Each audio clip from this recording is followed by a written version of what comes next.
Sementara itu di tempat Skaya berada, pasukan dari skuad Pride terus berdatangan untuk menyerang Skaya, karena salah satu dari mereka berkata, bahwa Skaya hanya sendiri meskipun dirinya seorang Great Mage. Setelah itu, pasukan Pride Order menyerang Skaya secara bersamaan, yang membuat Skaya hanya bisa bertahan. Skaya yang terdesak pun kemudian berkata kepada Gilbert, apakah hanya itu saja yang bisa Gilbert tembak sebelum pingsan, dan Skaya juga berkata, bahwa Gilbert lemah sekali. Namun, Gilbert yang sudah kehabisan tenaga hanya menjawab, bahwa apa yang Skaya katakan benar. Karena hal tersebut, Skaya kemudian menggunakan skill maksimum pause-nya untuk menghentikan para Pride Order yang berada di sana.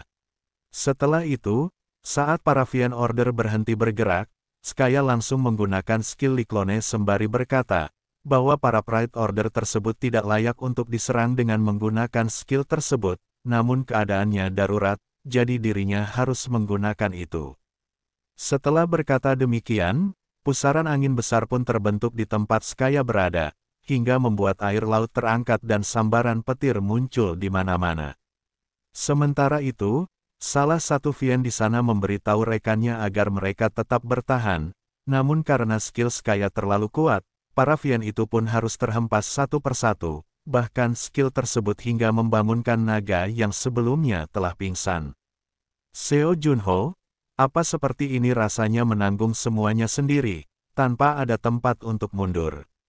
Sebelum aku terbangun dari es, kau pasti menghadapi situasi seperti ini puluhan kali. Kali ini, aku tidak akan pernah mengecewakanmu, tidak akan, ucap Skaya dalam hati. Di sisi lain, saat Gilbert sedang berbaring karena kelelahan, tiba-tiba terdengar seseorang dari belakang yang bertanya, apa Gilbert baik-baik saja? Orang tersebut kemudian melihat ke arah pusaran angin milik Skaya sembari berkata, apa yang dirinya lewatkan saat dirinya pergi. Mendengar itu, Gilbert kemudian tersenyum dan berkata, skillku yang mengesankan mungkin, terlebih lagi, kau pergi selama 1 jam, kemana saja kau? Itu adalah 1 jam terpanjang dalam hidupku, kau sudah berjuang dengan keras, istirahatlah dulu dan aku akan menyelesaikannya. Elsa, apa kau bersama Junho selama 1 jam itu? Tentu saja, aku melindungi orang-orangku, mau itu 1 jam atau 100 tahun, sekarang, apa kau sudah percaya padaku Cowboy? Bagaimana kalau begini, bisakah kau melindungi 1 orang lagi untukku? Penggemar beratmu sedang bertarung sendirian di sana. Sementara itu, Skaya terus bertarung dengan para Fiend dari skuad Pride yang tidak ada habisnya, dan salah satu Fiend di sana berkata, bahwa mereka harus bertahan sedikit lagi, karena barrier yang melindungi Skaya hampir pecah. Fiend tersebut juga berkata, jika mereka harus membunuh Skaya dalam 1 serangan. Skaya yang melihat itu pun hanya bisa mengertakkan giginya, karena dirinya sudah tidak bisa berbuat apa-apa, bahkan menghentikan pisau yang mengarah ke arahnya. Akan tetapi, sebelum pisau itu mengenai Skaya, Junho terlebih dahulu datang dan membekukan semua air laut di sana. Karena skill Frost milik Junho, kini pusaran air milik Skaya berubah menjadi pohon es yang sangat besar. Setelah itu, Junho sembari mendekati pohon es itu dirinya berkata, maaf mengganggu, tapi biarkan aku yang mengurus mereka. Satu hal lagi, terima kasih karena sudah bertahan selama aku pergi. Di sisi lain, Skaya yang melihat Junho kemudian dirinya berkata, kau kembali Seo Junho, aku menyiksa pria bernama Fius itu dan mendengar semuanya, dan aku tahu jika kamu terjebak selama 1 tahun di sana. Namun, nampaknya ada sesuatu yang berbeda dari dirimu, kamu terlihat sedikit lebih keren sekarang, tapi tetap saja bukan tipeku. Mendengar itu, Junho kemudian memberitahu Skaya, jika Skaya punya kesempatan, Skaya harus mencobanya juga. Skaya, ada sesuatu yang perlu aku periksa setelah 1 tahun, bisakah kau memberiku waktu sebentar? Jangan lengah, mereka bukan lawan yang gampang. Aku tahu itu, aku tidak akan membuat kesalahan apapun, karena aku juga tidak hanya duduk diam selama 1 tahun penuh ini. Beberapa saat kemudian, saat Skaya dan Elsa pergi, para Vien itu pun telah berhasil meloloskan diri dari belenggu es milik Junho, dan langsung menyerang Junho yang sedang berdiri sendiri. Saat para Vien tersebut melihat Junho, salah satu dari mereka memberitahu yang lain, jika Junho adalah orang yang disebutkan pemimpin asosiasi Vien mereka. Karena hal tersebut, Vien itu menyuruh yang lain untuk tidak menahan diri dan melepaskan limiter mereka. Vien tersebut juga berkata, jika bagaimanapun juga mereka harus membunuh Junho sekarang juga, meski harus mengorbankan nyawa mereka sendiri.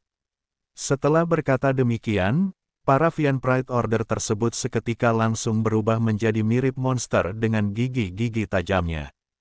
Sementara itu, Junho yang melihat para Vien tersebut hanya tersenyum, dan langsung mengaktifkan overclock-nya hingga 80%. Energi yang meluap-luap kemudian muncul di sekitar Junho, dan setelah itu, dengan sangat cepat Junho menyerang satu persatu para Vien di sana dengan degernya. Namun, Junho menyadari, jika serangannya tersebut tidak begitu berpengaruh pada para Vien tersebut. Apa tubuh mereka terbuat dari baja atau semacamnya? Kalau begitu, mari kita lihat seberapa banyak bagian dari mereka yang terbuat dari baja.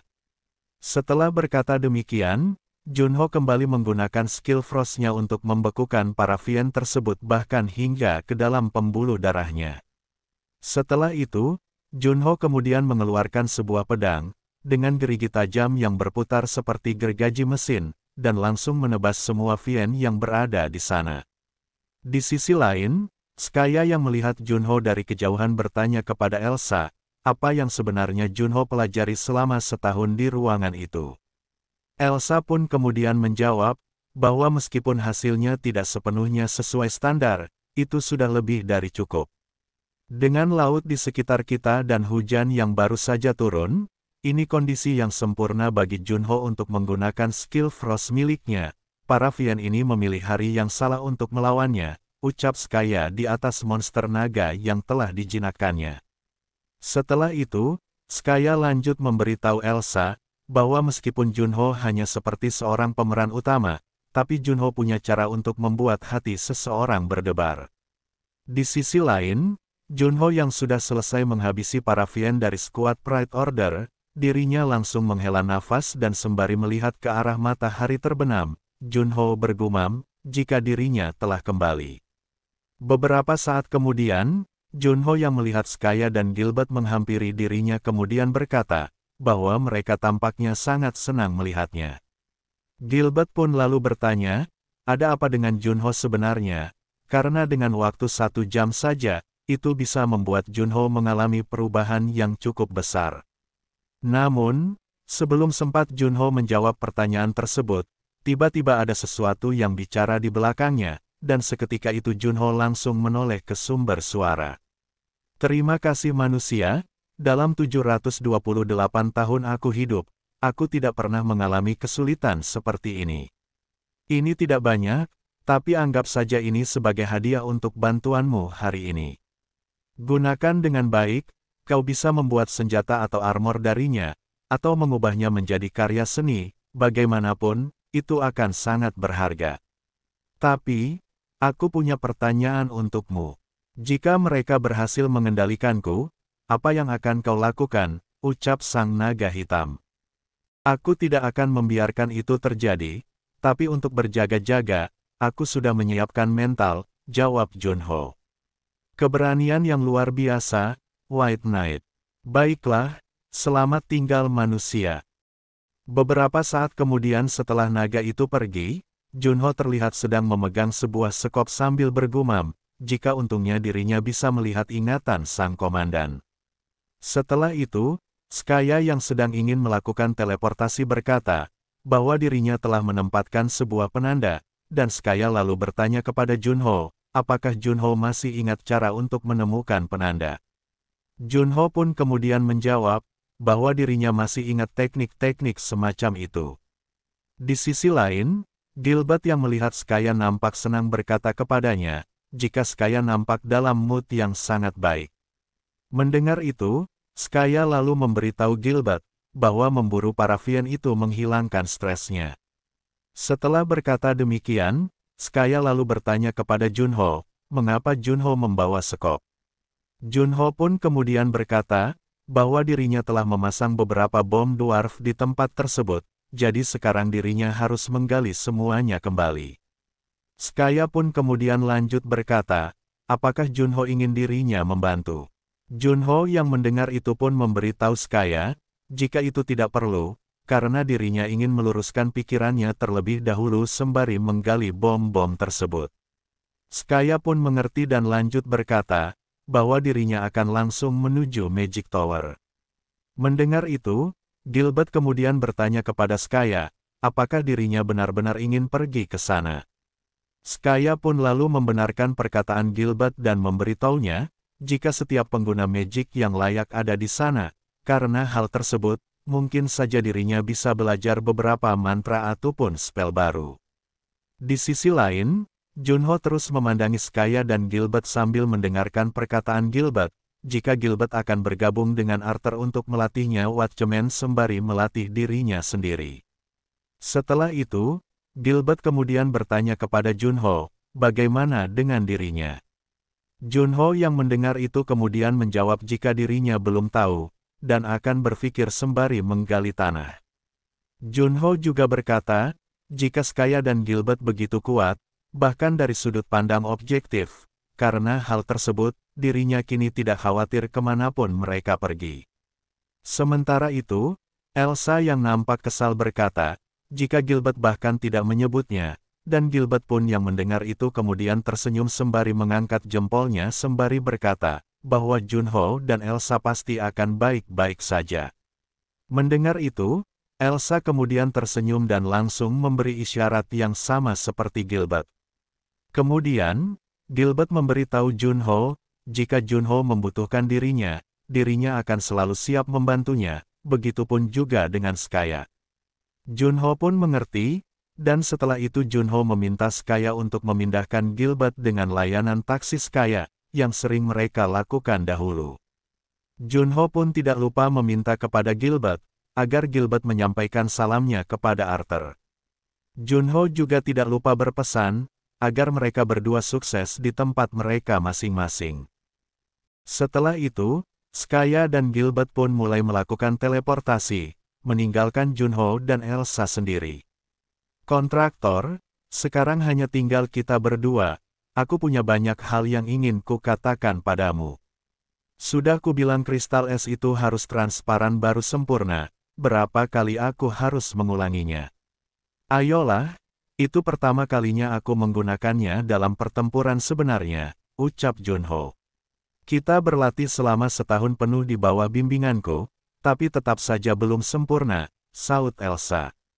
Elsa, aku berhasil membuatnya setengah transparan untuk pertarungan pertamaku, bukankah itu cukup baik? Mendengar Junho yang terus beralasan, Elsa menjadi marah dan menyuruh untuk diam. Elsa kemudian berkata, bahwa membekukan darah Paravian itu bagus, namun, apakah Junho tahu seberapa banyak yang dirinya lakukan untuk melatih Junho? Akan tetapi, saat Junho dan Elsa sedang bertengkar, tiba-tiba ada yang memanggil nama Junho dari belakang, yang membuat Junho dan Elsa seketika menoleh. Saat Junho melihat ke depan, dirinya mendapati semua penduduk Portland berada di depannya. Terima kasih telah menyelamatkan putriku, aku tidak akan pernah melupakan kebaikan ini seumur hidupku.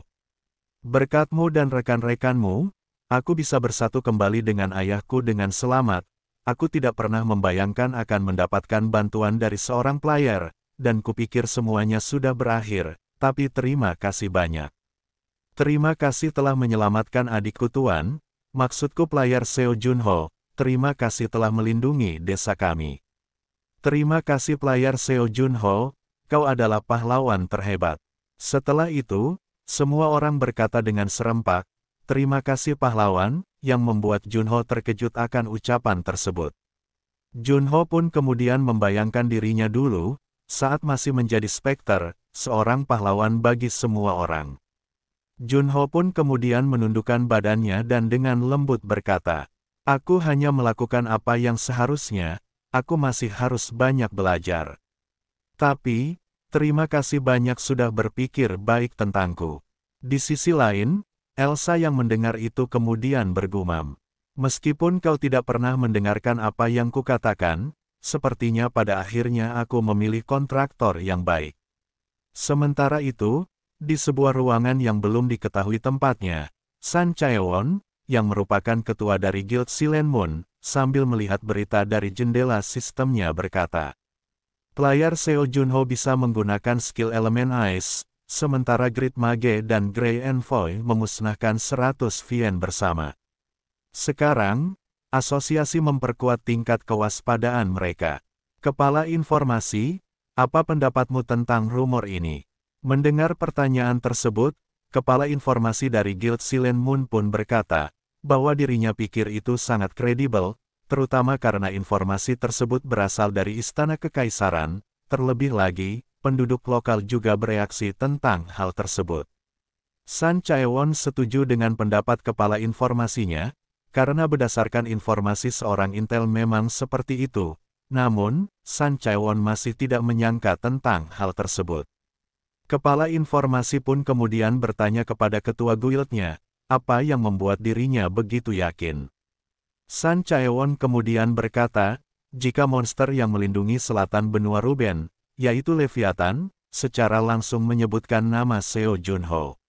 Sun Chaewon juga berkata, jika Leviathan bilang bahwa Junho adalah seorang yang sangat kuat dan menakutkan. Mendengar hal tersebut, kepala informasi lalu kembali bertanya, apakah berarti kejadian tersebut merupakan prestasi ketiga Junho, beserta Thunderbird dan Kobold. Namun, tiba-tiba seseorang menimpali perkataan tersebut dengan berkata, bahwa ini merupakan prestasi keempat Seo Junho. Itu adalah Kim Woo-jong, sang Sword Saint. Kim Woo-jong lalu lanjut mengatakan, jika masalah migrasi yang dilakukan oleh para dwarf baru-baru ini, juga diselesaikan dengan bantuan Seo Junho. Tidak hanya itu, Kim Woo-jong juga berkata, bahwa Kalsigner juga merupakan perbuatan dari Seo Junho. Mendengar hal tersebut, baik Sun Chaewon maupun kepala informasi dari Guild Silent Moon seketika langsung serius menatap ke arah Kim Woo-jong. Setelah itu, Kim Woo-jong pun lanjut berkata, jarum yang disimpan dalam kantong pada akhirnya akan menusuk keluar, dan akulah yang pertama kali menyadarinya. Jika kita berbicara tentang jarum, ini bukan jarum lagi, melainkan lebih seperti tombak, saut Sun Chaewon. Setelah membahas hal tersebut, Sun Chaewon kemudian berkata, bahwa sudah cukup basa-basinya, dan dirinya akan menjelaskan kenapa dirinya memanggil mereka. Setelah itu, Sun Chaewon pun meminta kepala informasi untuk bicara, dan seketika itu, sang kepala informasi berkata, kami telah menerima permintaan dari Istana Kekaisaran Rank S, dan ini adalah request Rank S pertama sejak lantai 2 dibuka. Saintesa dari Sumeren menemukan sesuatu dan melaporkannya ke Surk of Sun, dan Surk yang menyadari keseriusan masalah tersebut, seketika melaporkannya langsung ke Istana Kekaisaran. Tepatnya, request ini melibatkan penyegelan retakan di Blackfield, di luar Screaming Mountain di bagian utara benua. Blackfield telah menjadi area terlarang, sejak Magic Tower didirikan berabad-abad lalu. Bahkan dengan jaringan informasi kita tidak tahu apa yang ada di sana. Setelah kepala informasi menjelaskan situasinya, Sun Chaewon kemudian memberitahu Kim Woo-jong, bahwa ini adalah request Rank S, dan sebaiknya mereka tetap waspada. Setelah itu, sembari pergi dari tempat tersebut, Sun Chaewon kemudian lanjut berkata, jika apapun yang ada di sana, mereka akan mengetahuinya setelah mereka tiba di tempat tersebut. Beberapa waktu kemudian, di ibu kota Kekaisaran Ruben, tepatnya di Leyah. Di dalam terlihat banyak sekali orang yang berkumpul di tempat tersebut dan salah satu dari mereka berkata kepada saudaranya, jika ini pertama kalinya dirinya melihat guild-guild besar berkumpul seperti saat ini, dan orang tersebut juga berkata, bahwa sepertinya Guild Big Six juga berada di tempat tersebut. Saudaranya pun kemudian menimpali perkataan itu dengan mengatakan, jika bahkan beberapa anggota dari Nine Heaven juga ada di sana. Akan tetapi, saat sedang mengatakan itu, salah satu dari mereka yang bernama Cha Minwo berkata, bahwa bukankah orang yang berada di depan mereka adalah Shin Sung-hyun, Guildmaster Dokkaebi. Saudaranya pun menambahkan, jika Guildmaster dari Silent Moon dan Sword Sein juga ikut bergabung, dan itu merupakan line-up yang sempurna. Dirinya juga berkata, jika tampaknya kekaisaran beranggapan, bahwa hanya orang-orang itulah yang sanggup menyelesaikan situasi kali ini, situasi Istana Kekaisaran. Mendengar itu, Minwo kemudian bertanya kepada kakaknya, apa yang dirinya khawatirkan, terlebih lagi dengan kekuatan sebesar itu berkumpul di tempat tersebut. Namun, sebelum saudara Cha Minwo yang bernama Chow Onwo menjawab, seseorang berambut merah, yang merupakan seorang tetua bernama Hulgeom terlebih dahulu menyapa mereka dengan berkata, Master Chow Onwo, sudah lama tidak bertemu, apakah orang yang berada di sampingmu adalah Sang Sein of Blue Sky? Setelah itu, Hulgeom pun lanjut berkata, jika dari apa yang dirinya dengar, Cha Minwo sedang dekat dengan seseorang yang cukup terkenal sekarang. Mendengar itu, Minwo pun kemudian mengonfirmasi pertanyaan tersebut dengan balik bertanya, apakah yang Hulgeom maksud adalah Seo Junho, dan Hulgeom pun membenarkannya. Minwo lalu memberitahu Hulgeom, jika dirinya pernah masuk beberapa gate dengannya. Mendengar hal tersebut, Hulgeom pun kembali bertanya, tentang pendapat Minwo tentang Junho setelah melihatnya secara langsung. Hulgeom pun juga menambahkan, apakah Seo Junho itu jenius yang kejam dan dingin seperti yang orang-orang katakan. Minwo yang mendengar itu pun kemudian berkata, jika Junho adalah seorang monster. Di sisi lain, Kim Woo-jong yang berada di dekat Cha Minwo dan yang lain, dirinya diam-diam mendengarkan percakapan mereka tentang Junho. Namun, saat sedang mendengarkan itu, tiba-tiba sebuah pintu besar dan seseorang dengan keras berkata, bahwa Grand Mage akan memasuki ruangan. Mendengar itu, semua orang seketika langsung melihat ke arah pintu besar tersebut. Aku melihat beberapa wajah yang familiar di sini, dan beberapa yang baru juga. Namaku Halo Agrim, Royal Grand Mage dari Kekaisaran Ruben. Melihat sang Grand Mage, San Chaewon pun berkata, jadi sang kaisar tidak akan hadir, atau mungkin ini adalah sesuatu yang dijalankan tanpa sepengetahuan kaisar.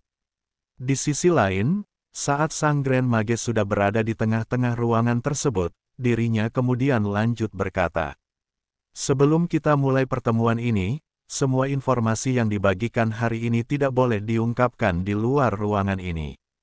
Jika ada yang melanggar aturan ini, mereka akan dianggap menentang perintah kekaisaran dan harus bersiap menghadapi pengejaran dari kekaisaran. Aku anggap itu sebagai persetujuan semua pihak. Sekarang, mari kita mulai pertemuannya. Aku asumsikan kalian semua tahu tentang Blackfield di utara Pegunungan Kanal. Blackfield berada di ujung utara kekaisaran, dan diisolasi oleh Grand Mage pertama. Bahkan kami tidak tahu banyak tentang makhluk dan monster yang menghuni daerah itu. Baru-baru ini, sebuah retakan ditemukan di sana, dan yang saat ini kutunjukkan adalah mayat pertama yang ditemukan di retakan itu. Setelah itu, dalam hologram yang diciptakan oleh Sang Grand Mage, seseorang berkata, bagaimana mereka harus menangani situasi tersebut, terlebih lagi, mayat tersebut berasal dari area Blackfield. Seorang lainnya lalu berkata, jika mayat tersebut kehilangan semua darah dan nutrisi dalam sekejap yang disimpulkan sebagai malnutrisi. Namun, mereka tidak mempunyai cara untuk mengetahuinya secara pasti, dan yang mereka tahu, itu bukanlah kutukan maupun efek magic. Akan tetapi, saat sedang mengatakan itu, tiba-tiba mayat tersebut bangkit, dan mengeluarkan sesuatu seperti sebuah telur. Melihat itu, semua orang yang berada di sana seketika langsung berteriak untuk segera memanggil penjaga. Di sisi lain, mayat tersebut bangkit dan bergerak layaknya seperti monster undead. Makhluk tersebut pun kemudian memakan semua orang yang berada di sana, sebelum para penjaga sempat menyelamatkan mereka. Setelah menyaksikan rekaman itu, Sang Grand Mage kemudian bertanya kepada semua orang, apa pendapat mereka tentang hal tersebut, terlebih lagi, seperti apa yang mereka lihat, itu bukanlah undead biasa. Namun, Sebelum ada seseorang yang menjawab, Sang Grand Mage lanjut berkata, "Makhluk itu dulunya manusia, tapi dia tidak di bawah pengaruh magic. Ini sesuatu yang sepenuhnya berbeda, seperti sebuah inang dan apa yang keluar dari mulut inang adalah tidak lain sebuah telur." Mendengar hal tersebut, Shin Sung-yun pun mengangkat tangannya dan bertanya, telur makhluk apa yang bertelur di dalam inangnya, dan membuatnya bergerak seperti zombie. Sang Grand Mage pun kemudian menjawab pertanyaan Shin Sung-yun, jika setelah menyelidiki telur tersebut, mereka mengindikasi mereka sebagai lebah. Terlebih lagi, ini adalah penemuan pertama mereka tentang makhluk yang tidak dikenal dari Blackfield. Mereka berkembang biak dengan mengkonsumsi makhluk hidup sebagai nutrisi dan bahkan bisa mengendalikan tubuhnya, dan itu lebah, tanya Shin Sung-yun kembali. Sang Grand Mage pun kemudian kembali menjawab dengan berkata, lebih tepatnya baru larva mereka, jadi kami tidak bisa mengumpulkan banyak informasi. Kami menduga bahwa sengatan lebah-lebah ini mungkin memiliki berbagai efek selain membuat inangnya menjadi zombie. Semua makhluk di luar pegunungan kanal mungkin sudah menjadi inang, jika mereka keluar melalui retakan dan mulai berkembang biak. Namun, sebelum Sang Grand Mage melanjutkan perkataannya, seseorang menyela dengan berkata, apakah itu berarti Sang Grand Mage meminta mereka untuk langsung masuk ke gate dan menghentikan makhluk-makhluk tersebut? Sang Grand Mage pun membenarkannya, dan lanjut menjelaskan, jika total ada 3 retakan di sana, dan mereka berencana membentuk 3 tim untuk masuk ke dalamnya.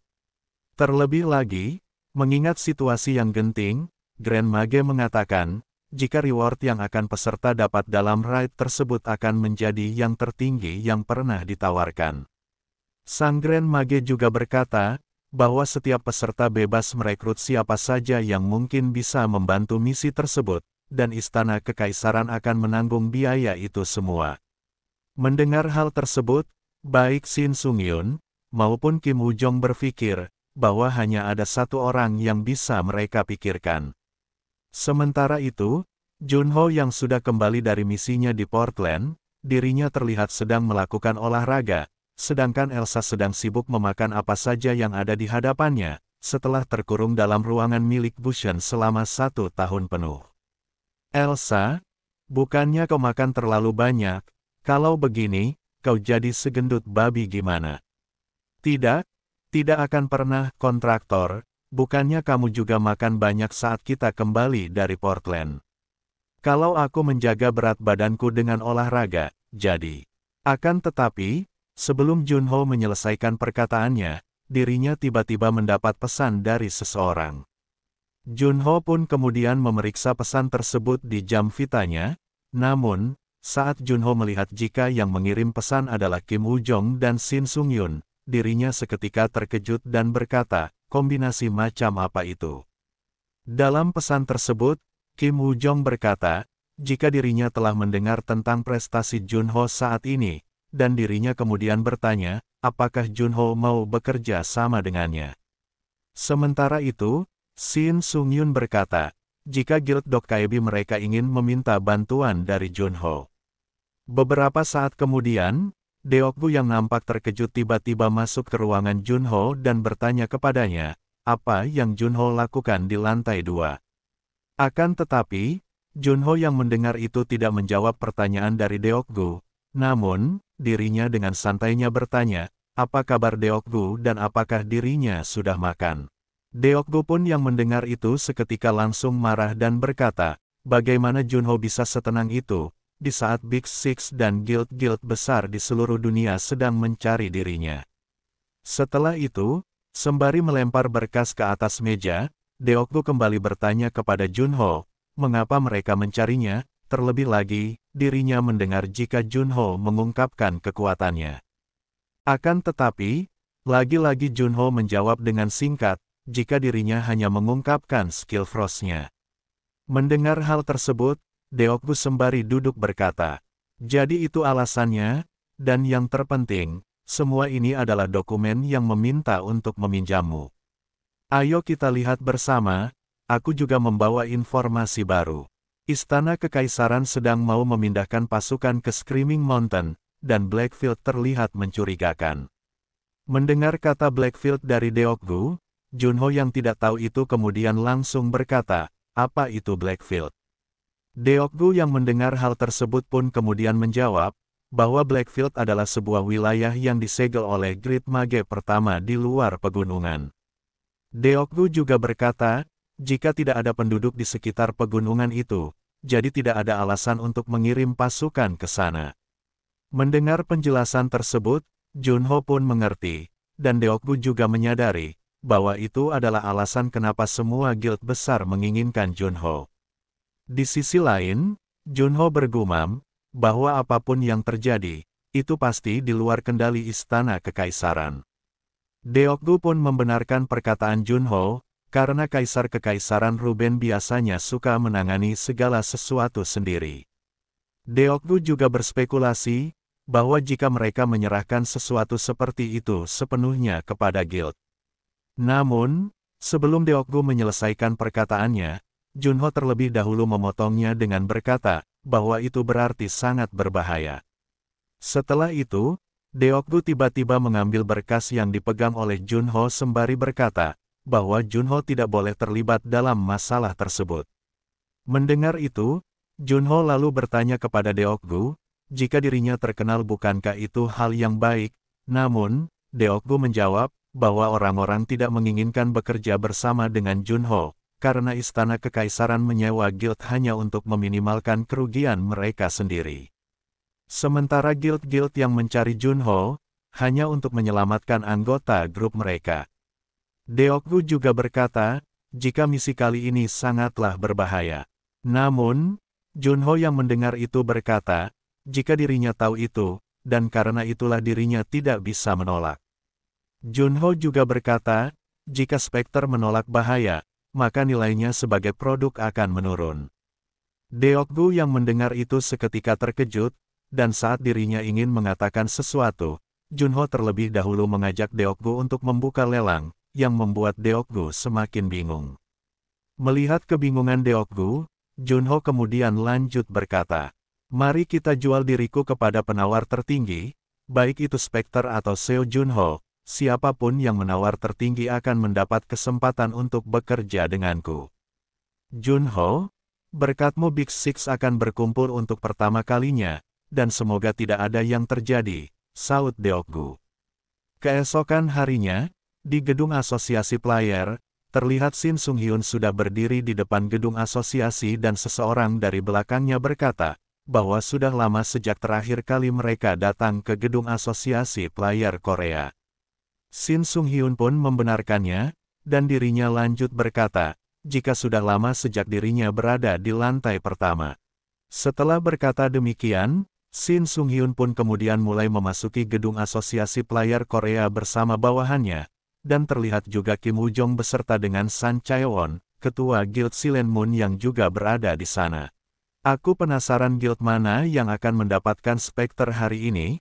Semua orang pasti berpikir hal yang sama, jika Spectre milik kami," ucap Shin Sung-hyun. Beberapa saat kemudian, terlihat semua anggota Big Six sudah berkumpul di suatu ruangan. Shin Sung-hyun, ketua dari Dokkaebi Guild. Sun Chae-won, ketua dari Silent Moon Guild. Halem, ketua Guild Milpage. Tenmei Yugo, ketua Guild Sky Society. Sute, ketua dari Guild Labirin. Dan yang terakhir, Christine Lewis, ketua dari Guild Silver Constellation. Sementara itu, Junho pun tiba dan mulai memasuki ruangan tersebut. Namun, semua orang yang melihatnya bertanya-tanya, siapa itu dan kenapa bukan Spectre. Mendengar hal tersebut, Shin Sung-hyun pun memberitahu semua orang jika itu adalah player Seo Junho. Halem pun yang mendengar itu seketika langsung berkata, jika dirinya tidak datang sejauh ini hanya untuk bertemu dengan bocah lemah seperti Junho. Akan tetapi, Junho tidak menghiraukan perkataan tersebut dan dirinya sembari duduk langsung memberitahu semua orang, jika hari ini lelang untuk merekrut Spectre tidak akan berjalan sesuai rencana. Mendengar hal itu, Halem menjadi semakin marah dan bertanya, apa maksud dari perkataan Junho itu? Namun Junho hanya menjawab, jika dirinya hanya sebagai perwakilan Spectre untuk menyampaikan maksudnya. Setelah itu, sembari menjentikan jarinya, Junho mengatakan, bahwa daripada dirinya banyak omong, mengapa mereka tidak mendengar penjelasan langsung dari Spectre. Setelah mengatakan itu, sebuah hologram pun muncul dan menampilkan Spectre di sana. Melihat itu, semua orang seketika terdiam dan fokus mendengarkan apa yang dikatakan oleh Spectre. Beberapa saat kemudian, saat Spectre sudah selesai berbicara, Junho kembali melanjutkan perkataannya dengan berkata, Spectre telah menyatakan bahwa dia akan melindungiku, dan karena itu, guild manapun yang menang dalam lelang hari ini juga akan mendapatkannya sebagai sekutu. Aku tahu para guild master dari Big Six punya banyak uang dan tidak banyak waktu, jadi kali ini, setiap guild hanya akan mengajukan tawaran satu kali, dan guild yang menuliskan jumlah tertinggi akan menang. Kalian punya waktu 10 menit untuk memutuskannya.